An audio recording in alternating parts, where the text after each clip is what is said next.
नमस्कार मित्रांनो, स्वागत आहे तुमचं वन इंडिया मराठी चॅनलवर। बांगलादेश संघ भारताच्या दौऱ्यावर असून कसोटी मालिकेत भारतीय संघाने पहिला सामना जिंकून आघाडी घेतली आहे, तर दुसऱ्या सामन्यावर पावसाचं सावट आहे। अशा स्थितीत आता बांगलादेश विरुद्धच्या T20 मालिकेसाठी भारतीय संघ जाहीर करण्यात आलाय। आज आपण याच विषयावर चर्चा करणार आहोत। संघात कुणाकुणाला स्थान आहे आणि कुणाला डच्चू मिळालाय जाणून घेण्यासाठी हा व्हिडिओ शेवटपर्यंत नक्की पहा। भारत आणि T20 बांगलादेश यांच्यातील मालिका 6 ऑक्टोबर पासून सुरू होणार आहे। या मालिकेसाठी भारतीय संघाची अधिकृत घोषणा करण्यात आली आहे। सूर्यकुमार यादव संघाचे नेतृत्व करणार आहे। त्याला कप्तान म्हणून निवड समितीने घोषित केला आहे। भारतीय संघात स्थान प्राप्त करणाऱ्या नवीन चेहऱ्यांपैकी नितीश कुमार रेड्डी यांचा समावेश झालाय।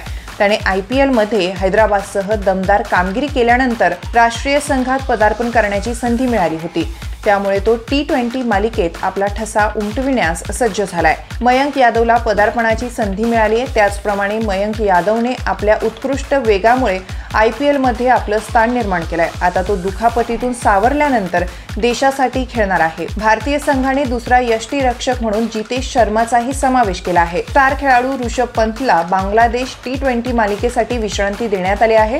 ऑस्ट्रेलिया आणि न्यूझीलंड विरुद्ध भारताच्या कसोटी मालिकेपूर्वी त्याला विश्रांतीची संधी देण्यात आली आहे, कारण ही मालिका भारतासाठी महत्त्वपूर्ण आहे। यासह जसप्रीत बुमराहला विश्रांती देण्यात आली आहे। खेळाडूंवरील धाकाधाकीचा खेळाचा ताण आणि मानसिक तसेच शारीरिक संतुलन राखण्यासाठी त्यांना विश्रांती देण्यात आली आहे। आगामी सामन्यांवर लक्ष केंद्रित करण्यासाठी हा महत्त्वपूर्ण निर्णय घेण्यात आलाय।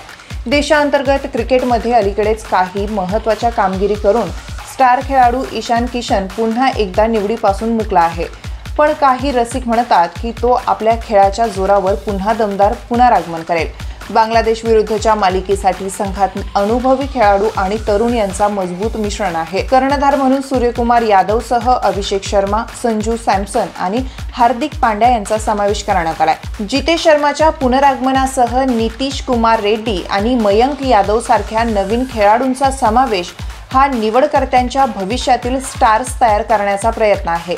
सूर्यकुमार यादव, अभिषेक शर्मा, संजू सॅमसन, रिंकू सिंह, हार्दिक पांड्या, रायन पराग, नितीश कुमार रेड्डी, शिवम दुबे, वॉशिंग्टन सुंदर, रवि बिश्नोई, वरुण चक्रवर्ती, जितेश शर्मा, अर्शदीप सिंग, हर्षित राणा, मयंक यादव यांचा या टीममध्ये समावेश करण्यात आला आहे। त्यामुळे आगामी T20 सामने रंगतदार होणार यात शंका नाही। मित्रांनो, तुम्हाला हा व्हिडिओ कसा वाटला आम्हाला कमेंट करून नक्की कळवा आणि आमच्या YouTube चॅनलला सबस्क्राइब करायला विसरू नका।